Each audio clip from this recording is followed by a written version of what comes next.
My HOA sent 3 bikers to intimidate my wife. Just a few minutes later, those same men were begging me in tears to stop making a single phone call. What could frighten 3 hardened criminals more than a physical beating? I'm just an ordinary man, but I happened to know the one secret that could break them. The HOA president thought she was brilliant, hiring thugs to scare us over something as simple as a koi pond. She had no idea who she had picked a fight with. Just 7 quiet words I spoke into that phone changed everything. What followed made me see my neighbors and my entire community in a way I never had before. Let me introduce the cast of this suburban showdown. I'm Jason, an insurance fraud investigator for over a decade. Confrontation? I hate it more than dentist drills. I'd choose sorting through a pile of suspicious claims any day over a heated argument. My wife, Carol, is a high school chemistry teacher. Whenever stress hits her, she calms herself by reorganizing our spice rack. Sweet, protective, and fiercely loyal when it comes to family, Carol usually shares my preference for a quiet life where drama belongs to other people. Then there's Megan, our 57-year-old HOA president. She wears her sharp bob haircut like a badge of authority and flashes real pearls everywhere she goes, courtesy of an $80,000 inheritance from her late mother. What we didn't realize then was how that money had transformed Hira from a garden-variety neighborhood busybody into a full-blown tyrant intoxicated by power. Megan wasn't driven by financial need. No, her motives were darker: an addiction to control, fueled by loneliness after her children left home and bitterness from a recent divorce. She was desperate to dominate something or anything to feel important again. It all began innocently enough. Carol and I had just finished a small koi pond in our backyard. It wasn't elaborate, just a peaceful retreat where we could relax after work. We'd secured all the necessary county permits, and according to municipal codes, it was entirely legal and outside HOA jurisdiction. But legality didn't matter to Megan. In her mind, our pond was her business to regulate. The first week, she knocked on our door, fake smile plastered on her face, pretending concern about property values and how our pond might affect the neighborhood's appearance. I should have seen the warning signs right then, but I just wanted peace. The second week, an official violation notice arrived: a $500 fine for an unpermitted water feature. Carol and I sighed and decided to pay it. After all, $500 seemed cheaper than battling a neighbor. Big mistake. By week 3, Megan dropped her mask completely. She demanded we remove the pond. $8,000 worth of professional work plus another $5,000 in landscaping changes. $13,000. Because she decided our completely legal pond clashed with her personal vision of perfection. That was when my instincts kicked in. After 12 years in insurance fraud, I can smell a scam faster than a bloodhound. And this situation stank of extortion. I spent that weekend buried in paperwork: county permits, municipal codes, HOA covenants, jurisdiction maps. Every piece of evidence proved the same thing: our pond was legal, untouchable by HOA authority. But when you're dealing with someone drunk on power and money, facts don't matter. Then came the HOA meeting where the madness became official. Megan called an emergency session with her loyal board members, retirees who had nothing better to do than enable her fantasies. Together, they voted to approve neighborhood security enforcement, funded directly from her inheritance. The official minutes described it as enhanced community outreach, but everyone knew what it meant: a hired muscle to terrorize residents into submission. I showed up with my documentation, certain that reason would prevail. Megan's response? The board voted, bond goes, or enforcement comes. Her bob quivered with rage, her pearls clinking like an ominous drumbeat. What infuriated me most wasn't her threats, it was the look in her eyes. She enjoyed it. Our stress, our fear, our anxiety, she fed on it, like some twisted vampire living off other people's misery. Under the table, Carol squeezed my hand, her fingers trembling with fear and anger. That's when I understood that this was never about rules or property values. It was about a bitter woman using her inheritance as a weapon to play dictator over us. The meeting ended with Megan's threat officially recorded, enforcement services approved for non-compliant residents. She was literally documenting her own conspiracy, believing it protected her legally. As Carol and I walked back to the car, silence stretched between us until she finally whispered, "Honey, I'm scared." who hires thugs against their neighbors over a fish pond? I had no answer, but just 3 days later, I would discover exactly what kind of person Megan really was when her plan reached a terrifying new level. That Thursday afternoon, I was looking forward to nothing more than a peaceful evening beside our koi pond. Then Carol's panicked voice shattered everything. "Jason, come home now." 3 huge men just showed up. They say the HOA sent them about the pond. My blood ran cold. My hands trembled as 12 years of investigative instinct roared to life. Screaming danger, I tore through traffic, ignoring lights, praying I wouldn't be too late to protect her. Only one thought echoed in my mind. The HOA had just declared war on my family. What they didn't realize was they'd picked a fight with someone who spent his career studying criminals. By the time I skidded into our driveway, my worst fears had become reality. Carol stood cornered between the pond and 3 massive men, each built like they could snap a person in half. They weren't there to chat about landscaping. My heart pounded like a war drum, but my training took over, analyzing, assessing, cataloging threats the way I'd done 1,000 times before. While my emotions screamed, my professional instincts stayed ice cold. The leader was obvious. Big Mike, 6'4", dragon tattoo wrapping around his arm, leather vest scarred by too many fights. Then came the twins, mirror images of each other, both pure muscle, both carrying identical scars across their knuckles. They had that hollow prison stare that only comes from years spent behind steel bars. And then I noticed something most people would have misread: those ankle monitors glinting in the sunlight. These weren't just random thugs. They were ex-cons on active parole. Just being there, doing Megan's dirty work, put them one step away from being thrown back in prison. That little detail would become my weapon. The next few minutes were the most terrifying and exhilarating of my life. Adrenaline has a way of reshaping reality, slowing time, sharpening details, amplifying every sound. I could hear Carol's ragged breathing, smell leather and motor oil from the bikers, and feel the air crackling like a storm ready to break. This was no longer about rules or pawns. It was about survival. Big Mike began his performance, speaking with a false respect that barely hid the threat beneath. "Ma'am, the HOA board officially sent us to deal with your compliance issue," he said, flashing an actual whole letter. Megan had armed them with real paperwork to make their intimidation look official. Carol's hands shook as she read the document, her face draining of color. That's when one twin slammed his boot into the edge of our pond, sending water spraying across her flower bed. "This comes out today." "No debate," he growled. The other twin stepped closer, boxing Carol against the fence. His words dripped menace. "Hope we don't need to gate a broken bar physical." My wife's voice cracked.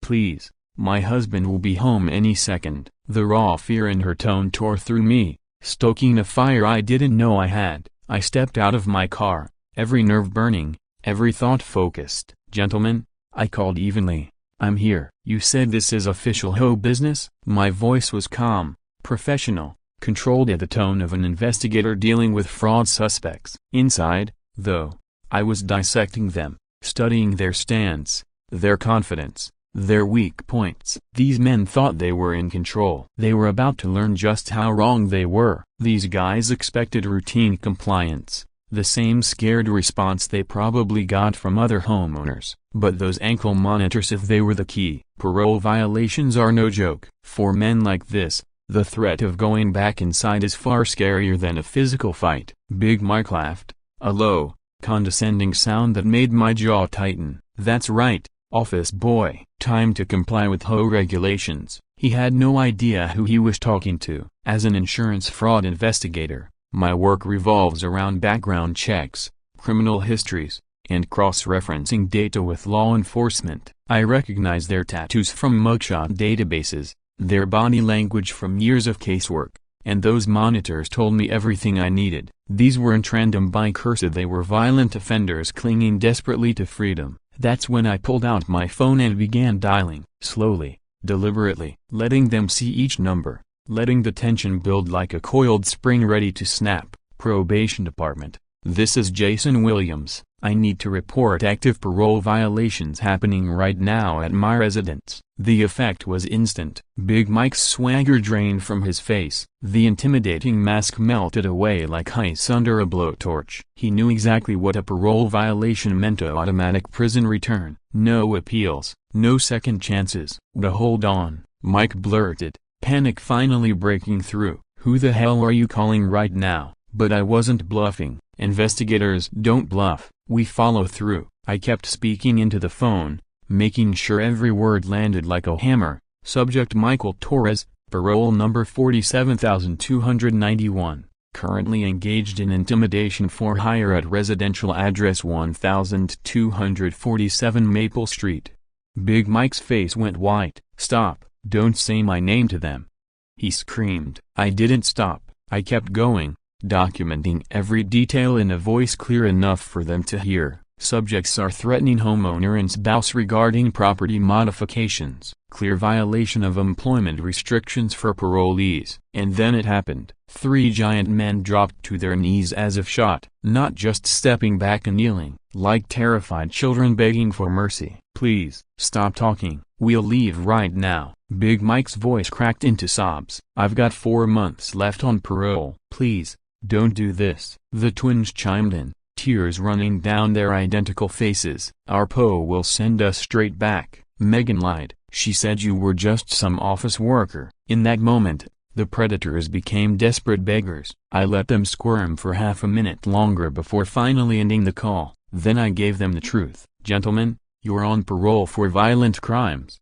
Doing paid intimidation violates your release in about 15 different ways. Investigating fraud means checking backgrounds is my bread and butter. Next time someone offers you cash to scare suburban families, maybe ask a few more questions about who you're targeting. The aftermath was almost as satisfying as the takedown itself. Big Mike's hands shook so badly he couldn't start his bike, flooding the engine twice before the twins had to push start him down the street. He was still sputtering apologies as they disappeared. Carol was clinging to the fence post, legs trembling, staring at me like I just revealed a secret part of myself she'd never seen before. You really called their probation officers? She whispered, still in shock. Verification is what I do, I answered, trying to sound casual though my pulse was still hammering. From across the street, a neighbor peeked out from behind her curtains, mouth open in disbelief. Within the hour, the whole block was buzzing. Jason made 3 bikers cry with a phone call, but as much as it felt like victory, I knew it was only the first round. Megan wasn't the type to back down, and sure enough, barely 10 minutes later, my phone exploded with her shrill voice. You destroyed my enforcement team, she screeched, loud enough to rattle the windows. Megan's voice came shrieking through the phone, so loud I could practically picture her bob haircut shaking with fury. Your enforcement team just violated federal parole conditions, I answered evenly, forcing my voice to stay calm. Would you like me to call the FBI next and report a conspiracy charge too? Silence. The line went dead. She had just realized her hired muscle was worthless against someone who actually understood how the legal system worked. But I knew her type. A vindictive personality like Megan's doesn't retreat if she escalates. The war was only beginning, and she had no idea the kind of enemy she had awakened. Her next move was worse than thugs at our doorstep. It was calculated, cruel, and personal. She aimed directly at the thing that mattered most to Carol, her teaching career. 2 days after the biker fiasco, the real damage landed. Carol thought she was heading into a routine meeting with Principal Adams about curriculum updates. Instead, she walked into an ambush, a panel of administrators waiting with a thick file of anonymous complaints. According to these so-called concerned citizens, Carol's home life was unfit for someone teaching children. The reports claimed she was married to a man with dangerous connections to criminals, someone who brought organized crime into peaceful neighborhoods. The kicker? They had photos, clear, high-quality surveillance shots of me talking to the bikers, along with other images of me meeting people they couldn't identify. All of it twisted to make me look like some underworld figure, and by extension, to make Carol seem untrustworthy as an educator. She came home in tears, real tears, The kind I hadn't seen since her mother's funeral 3 years earlier. Seeing her cry like this snapped something inside me. "She's destroying my entire career," Carol sobbed into my chest. That night, holding my wife as she shook, I felt something cold and dark settle in my heart. Megan had crossed a line that could never be uncrossed. This wasn't about pawns. It wasn't about neighborhood rules. It was personal warfare. And it was aimed at everything Carol and I had built together in over a decade of marriage. By the end of that week, the school board placed Carol on administrative leave and no classes, no paycheck, her professional reputation hanging by a single thread, all because Megan couldn't stand losing control of a neighborhood dispute. That was the moment the old me died. The cautious investigator who hated confrontation was gone. In his place stood someone far more dangerous, a man with nothing left to lose, years of professional skills sharp enough to dismantle lives, and a burning determination to see justice done. I stopped thinking of this as neighbor drama. From that point forward, I treated it like what it really was, a major fraud case, complete with personal vendetta and federal implications. I tapped every database I had access to from years in the field, cross-referenced every record I could pull, and started building a case against Megan the same way I would against $1 million insurance scammer.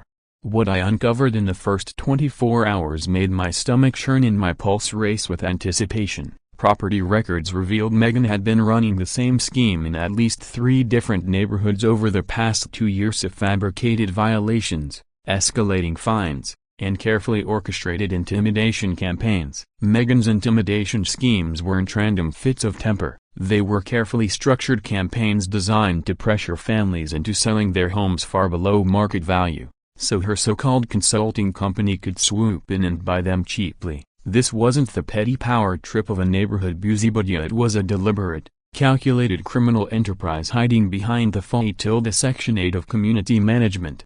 She had polished her system to perfection: harass, intimidate, escalate until homeowners cracked under the strain. We weren't her first targets, we were just the latest in a long trail of victims. The sheer scale of it was staggering, and when I thought about how many families had suffered while Megan built her empire of fear, my blood boiled.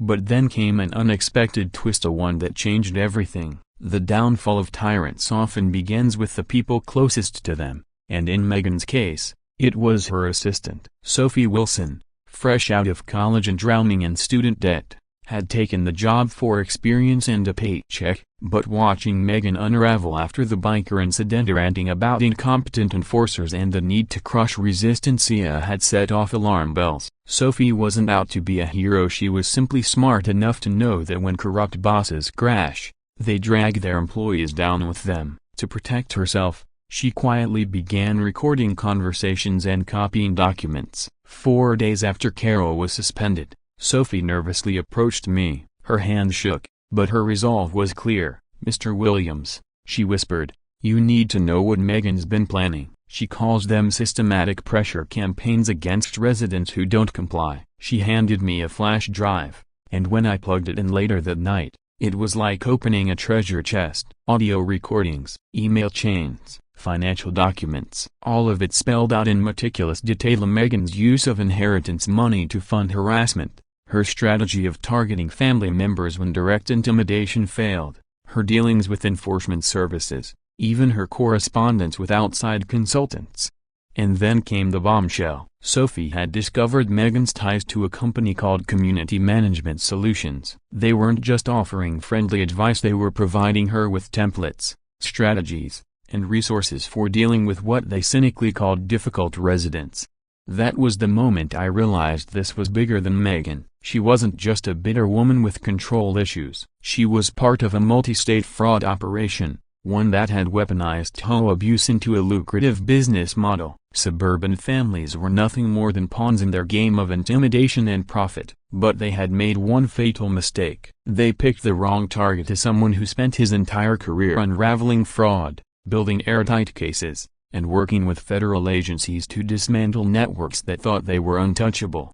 The next morning, I made a call that would ignite a chain reaction Megan could never stop. I contacted the IRS fraud hotline, Nothing gets federal attention faster than proof of organized tax evasion stretching across state lines with multiple victims involved. I spent 3 hours on the phone with Agent Rebecca Brown, in no relation to Sophie, just one of life's odd coincidences, walking her through the evidence Sophie had provided. By the end of our conversation, her tone was sharp and focused. "Mr. Williams," she said, "what you're describing looks like organized racketeering disguised as property management. We'll need everything documented for a comprehensive federal investigation." That was it. Megan and her network had just crossed from neighborhood harassment into federal crime, and once the government gets involved in interstate fraud, the game changes completely. But before the feds could move in, I had to handle the immediate threat to my own family. That meant meeting with someone Megan probably considered her secret weapon, a man named Sal Torino. Sal owned 3 of the busiest restaurants in town and also ran what he politely called alternative lending services for people who couldn't qualify for bank loans. He was legitimate on paper, but his reputation carried weight, and Megan owed him $35,000 for services she could no longer afford after burning through her inheritance on failed intimidation schemes. I didn't approach Sal looking for muscle. I came to him as a fellow professional, someone who understood that business problems require business solutions, with proper documentation and legal safeguards. We arranged to meet at his flagship restaurant, in the middle of the bustling lunch rush, surrounded by families enjoying their meals, over plates of pasta and the chatter of families. I laid everything out for Sal: Megan's schemes, Sophie's evidence, and the damage she was causing. He listened carefully, then leaned back with a calm but firm response. "Your neighbor borrowed money under the excuse of a community improvement," Sal explained, "but instead of actual projects, she funneled it into paying shady contractors to harass families over disputes that weren't even tied to real HOA concerns." He showed me the paperwork, loan agreements, payment slips, default notices. It all told the same story. Megan was drowning in debt and spiraling out of control. "She owes me 35 grand. Sal continued, "plus interest and late fees. And she's been ignoring my calls for 3 months. That's not just bad buzziness, it damages my reputation. And in my line of work, reputation is everything." Sal wasn't threatening me, nor was he hinting at anything illegal. He simply laid out the reality. Megan's reckless behavior had left multiple people with serious problems. His proposal was straightforward: to help him pursue repayment through legal means, and in return, he'd back us with resources to push back against Megan's harassment campaigns. From a practical perspective, it made perfect sense. But when I explained it to Caro later that evening, she was horrified. She stress organized the spice rack for the 3rd time that week as I reassured her. "Honey, this isn't about anything shady," I told her. "It's about joining forces to solve a problem that affects not just us, but every family here." Watching her shift from fearful victim to fierce protector was incredible. "If it helps the neighborhood and gets my job back, I'm all in," she said firmly. "But everything stays legal, documented, and focused on protecting innocent families." Meanwhile, Megan was unraveling further. Her new tactic? Hiring a private investigator to shadow me and snap photos of every conversation I had. She thought she was compiling proof of criminal ties, but in reality, she was wasting her dwindling inheritance on gathering evidence of perfectly legal business meetings. Ironically, her surveillance only strengthened my case, since it clearly showed her stalking and harassment, which violated multiple privacy laws. Her boldest blunder came soon after. Megan filed restraining orders against 8 different families in our neighborhood, claiming we were conspiring to harass the HOA board. To pull it off, she fabricated an entire law firm, complete with fake letterhead and convincing documents, without realizing that producing fraudulent legal papers is a serious federal offense. The neighborhood's reaction was chaos, panic, fear, and simmering resentment. Some even turned their frustration on me, believing I had brought trouble to their quiet street. That was exactly what Megan wanted: divide the community, pit neighbors against each other, and keep herself shielded in the shadows. But manipulation leaves a paper trail. Every fake document, every baseless restraining order, every staged maneuver, it all became evidence. And evidence is something I knew how to turn into a case. This was when Sophie's role became critical. With access to Megan's files and communications, She kept feeding me updates. During one discreet coffee meeting away from Megan's spies, she leaned in and whispered, "They're planning something big." Megan's been on calls with regional coordinators, discussing escalation tactics for neighborhoods that won't bend to standard pressure. The recording Sophie slipped me confirmed it. This wasn't just Megan freelancing. It was a coordinated system, destabilizing entire neighborhoods so their corporate partners could swoop in and buy homes at bargain prices. Meanwhile, Agent Brown and her federal task force were already circling. They'd been investigating community management solutions for tax evasion and interstate fraud. Now, with Sophie's recordings and my compiled evidence, the investigation was about to accelerate into high gear.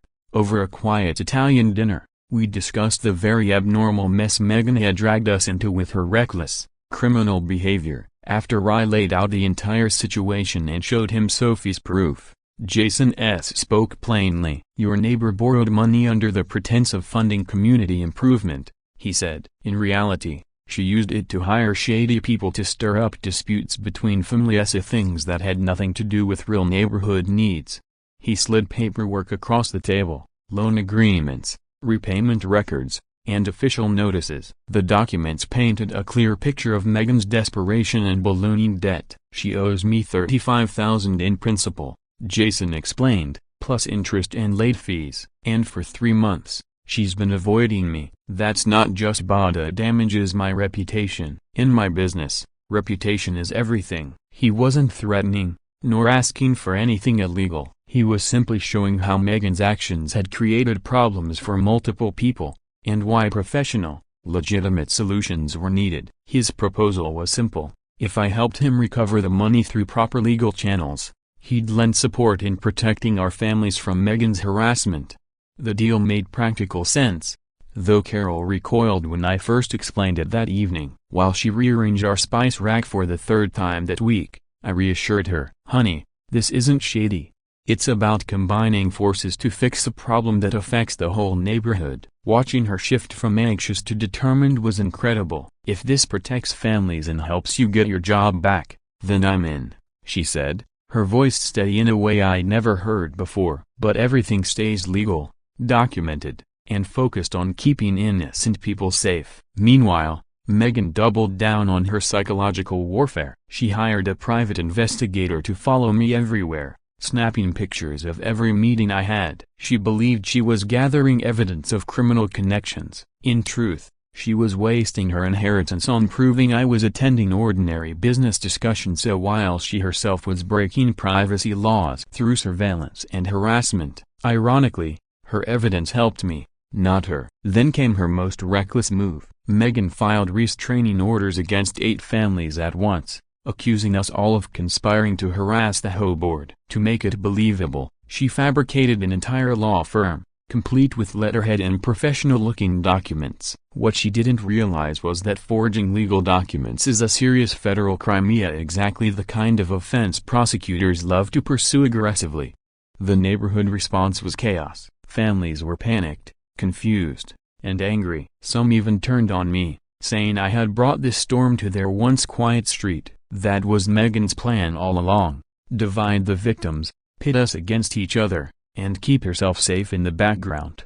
But her strength to manipulating people was also her weakness. Every lie, every forged paper, every intimidation tactic was more evidence of conspiracy and fraud, all of which could be used against her. At this stage, Sophia became indispensable. She had direct access to Megan's communications with community management solutions and began passing along real-time intelligence. During one carefully arranged meeting far from Megan's spies, Sophie warned me, "They're planning something big." Megan's been on calls with regional coordinators about escalation tactics for neighborhoods that resist standard pressure. The recording she shared confirmed it. This wasn't about petty scams. They were destabilizing entire communities on purpose, so their corporate partners could scoop up properties at below-market prices. That's when federal agents accelerated their investigation. Agent Brown's team had already been watching community management solutions for interstate fraud and tax evasion as part of a broader organized crime case. With Sophie's evidence and my documentation,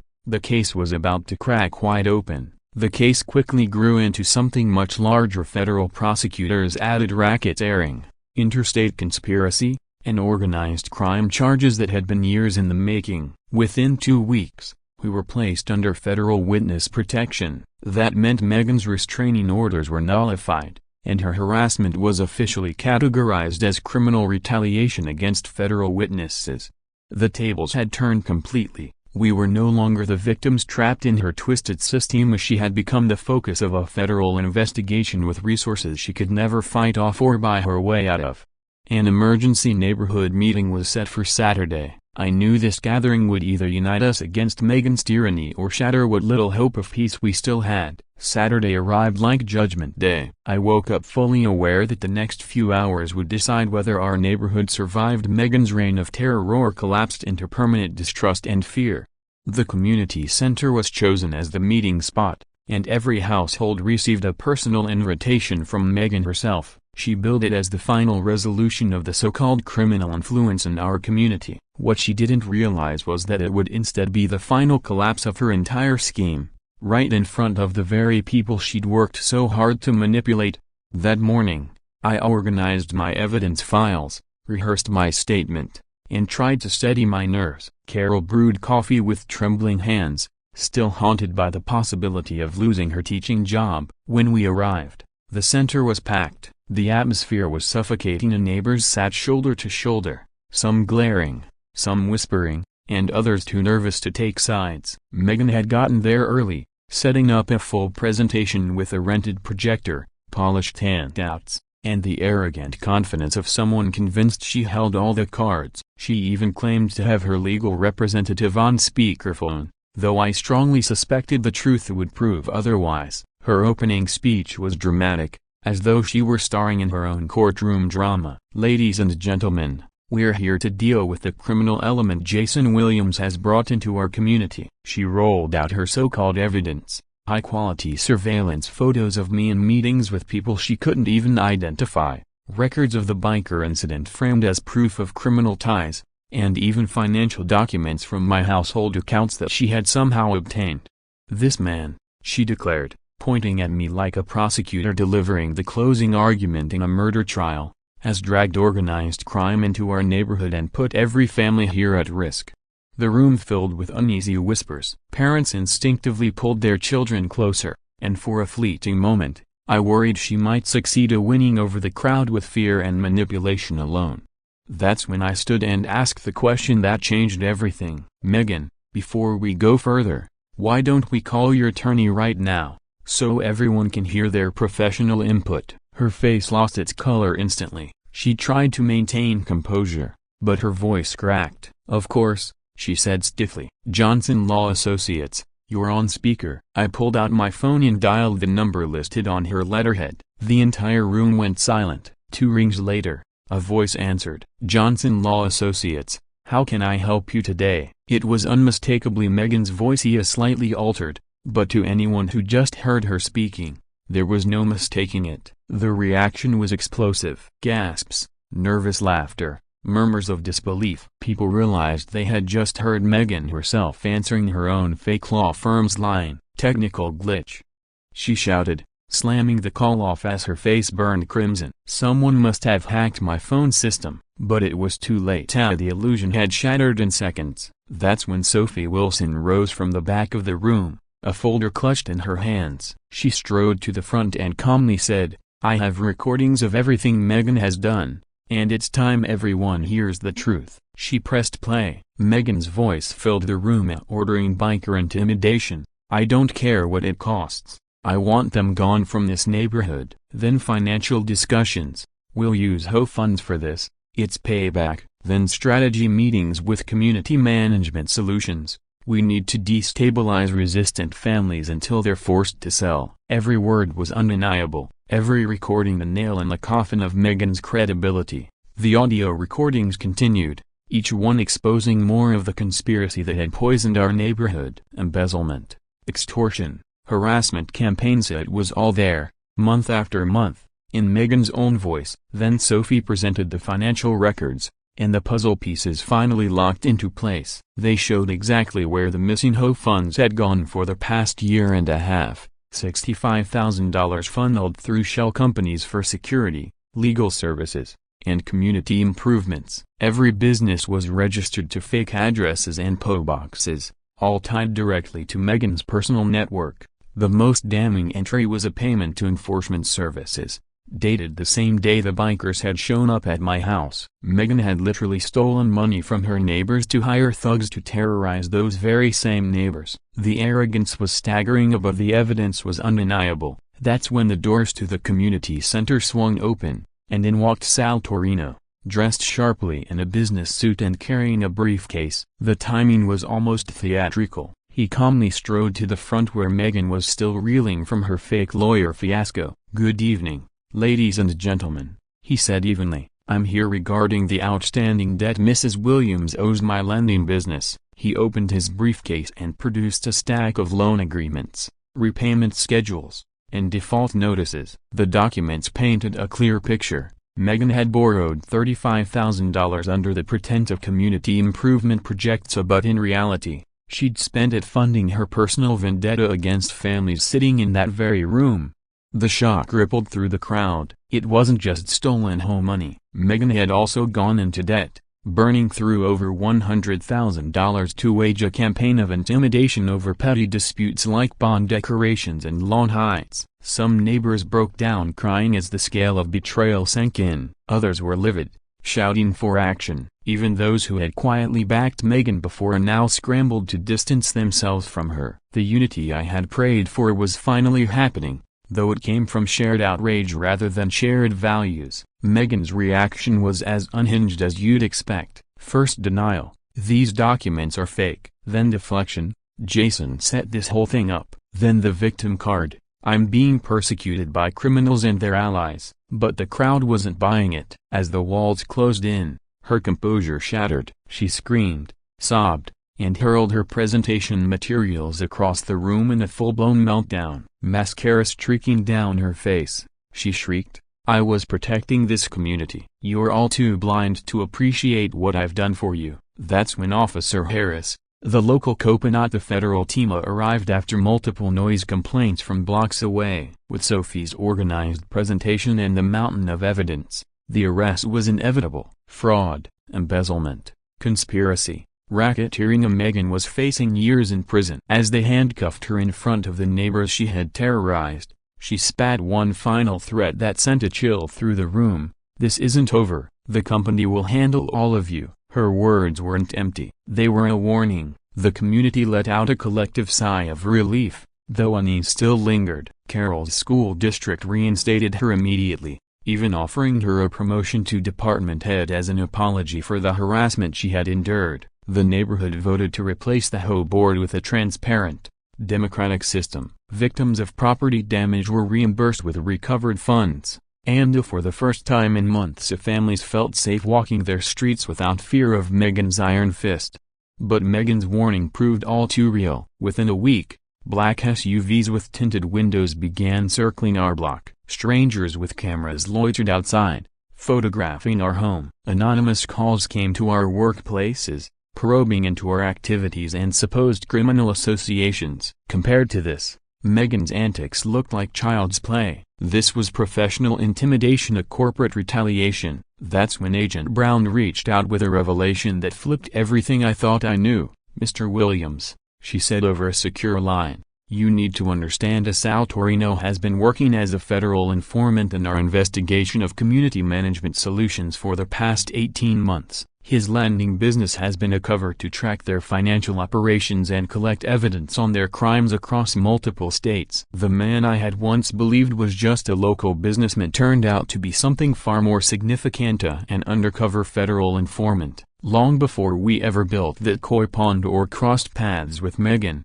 Sal had been quietly gathering evidence against her network. He had documented everything with precision: loan applications, spending trails, communications with higher-ups, even recordings of planning meetings where strategies for targeting communities and manipulating property values were openly discussed.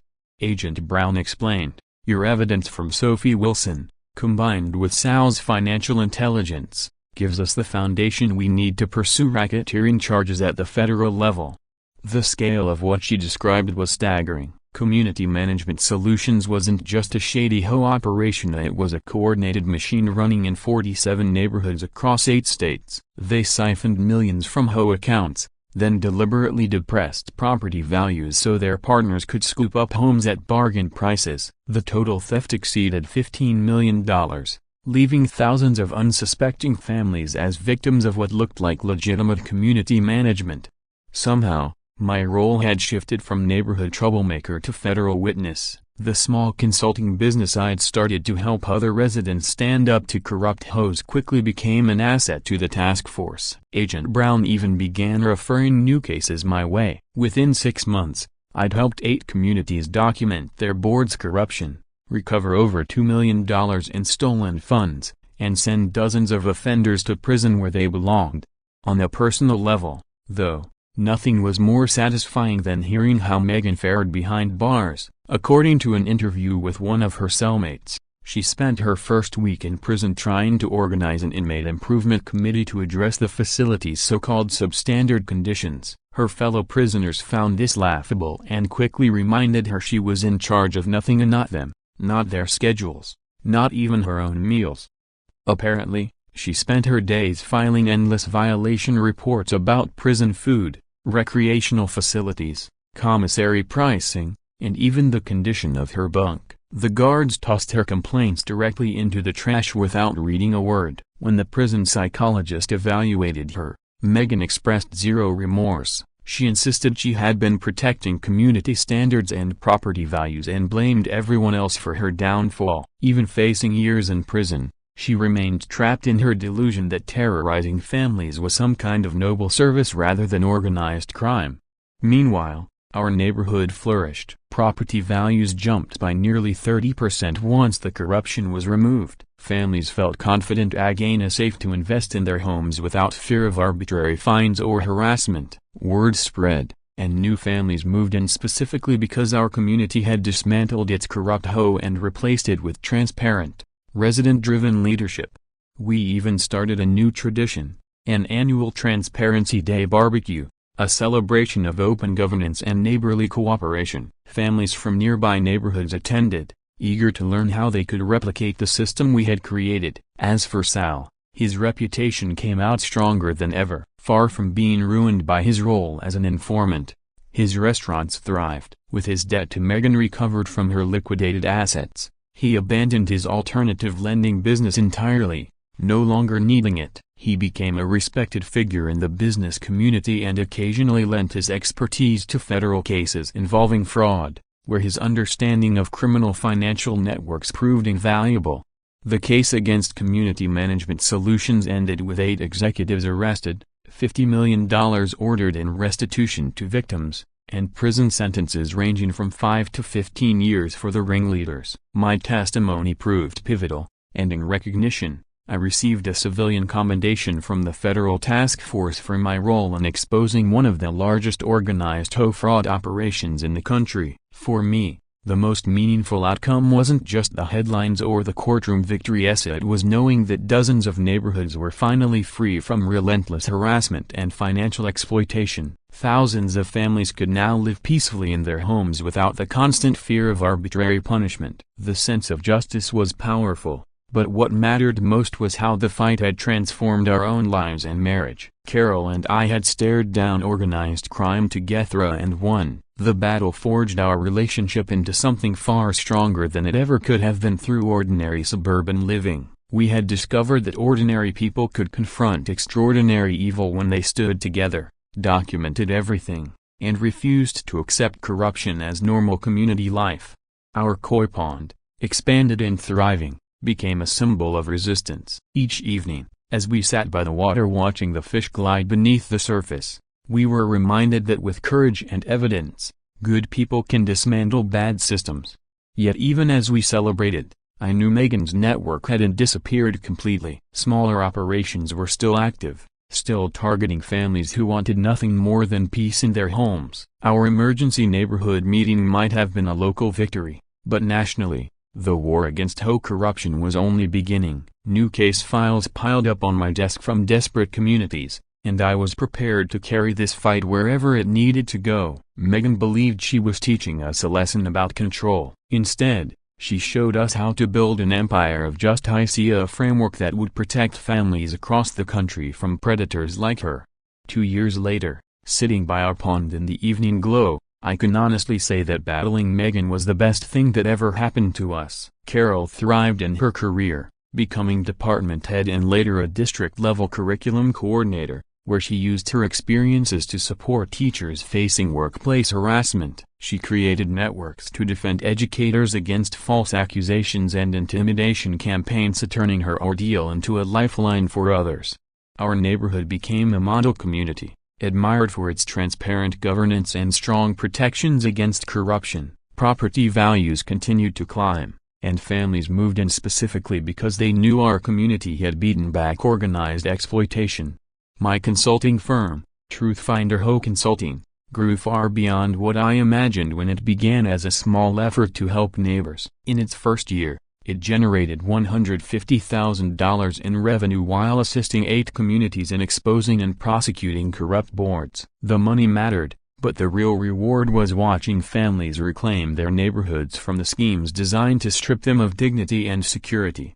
Every case followed familiar patterns: embezzlement, intimidation, manipulation of property values, all disguised as legitimate home management. Working alongside the federal task force, my consulting work became a grassroots extension of federal prosecution, creating a seamless partnership that delivered justice across multiple states.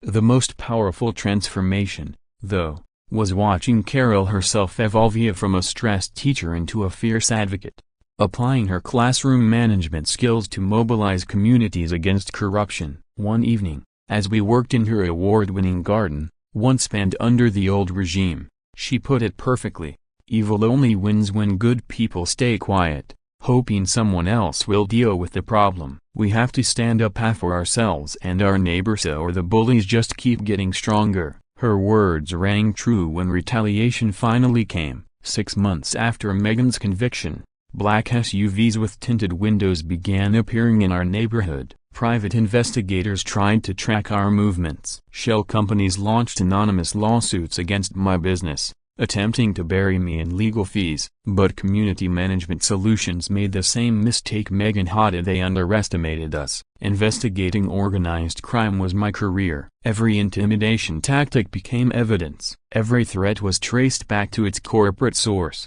Every frivolous lawsuit was countered with racketeering charges that carried real prison sentences. The federal case expanded, ensnaring executives who thought they were untouchable behind layers of shell corporations and attorneys. With Sal's financial expertise and Agent Brown's team mapping out the network, we identified over 200 neighborhoods targeted in property manipulation schemes. The final takedown was nothing short of spectacular: FBI raids on corporate offices, assets worth hundreds of millions seized, and long prison terms that would keep these criminals away from suburban families for decades. My testimony once again proved pivotal, and watching the ringleaders receive their sentences was almost as satisfying as seeing Megan handcuffed the very first time. Megan's prison life quickly became a running joke in our community, as tales of her failed attempts to cling to authority trickled out. According to correctional officers, she spent her first month trying to establish improvement committees among the inmates, insisting on addressing what she considered substandard living conditions. The other prisoners found this laughable and swiftly reminded her that her days of running anything were long gone. Now, her daily routine consists of drafting endless complaint letters about the food, commissary prices, and recreation facilities. None of them make it past the trash can because no one cares about the grievances of a convicted criminal who once terrorized families. The most satisfying moment came when a local news crew interviewed her for a segment on HOA corruption. When asked if she regretted targeting me and my family, her answer showed she was still lost in denial. "I was protecting community standards and property values," she insisted, claiming that the $65,000 she embezzled was really an investment in community improvements. Even behind bars, she clung to the delusion that bullying families over a koi pond had been some noble service. Back home, our annual Transparency Day barbecue grew into a cherished event, Families from nearby neighborhoods attended, eager to learn how to build fair governance in their own communities. I usually gave a short talk about documentation, organization, and the importance of refusing to normalize abuse. A plaque near our pond reads, "Dedicated to transparent governance and community justice." It stands as a daily reminder that ordinary people can dismantle organized crime when they stand united. Meanwhile, my consulting business continued to expand, with requests pouring in from Phoenix, Denver, Atlanta, Miami, and dozens of other cities where families were still being exploited by corrupt boards tied to criminal networks. Each new case gave us opportunities to refine the investigative strategies that had worked against Megan's operation. The federal task force provided backing, creating a powerful nationwide coalition of prosecutors and investigators determined to protect suburban families from exploitation. Sal's restaurants became safe meeting spaces where neighbors gathered to share information about shady board activity. His decision to work with federal agents boosted his reputation, and he often hosted workshops to help residents recognize financial fraud. The man who had once been Megan's lender evolved into one of our most valuable allies in the fight against corruption, a proof that honest businesses and honest families always share the same interests. The ordeal changed Carol and me in ways we never expected. Facing genuine evil together strengthened our marriage into something indestructible. In the quiet evenings by the pond, we often revisited the lessons learned, to confront bullies, to protect what matters, and to never accept corruption as a permanent reality. "Do you think Megan's watching the news about our latest case?" Carol asked one evening, as coverage showed another corrupt board member being arrested thanks to our methods. "I hope so," I replied, watching the koi glide gracefully in the pond that had started it all. "I hope she sees every family we've helped, every criminal we've exposed, and every neighborhood we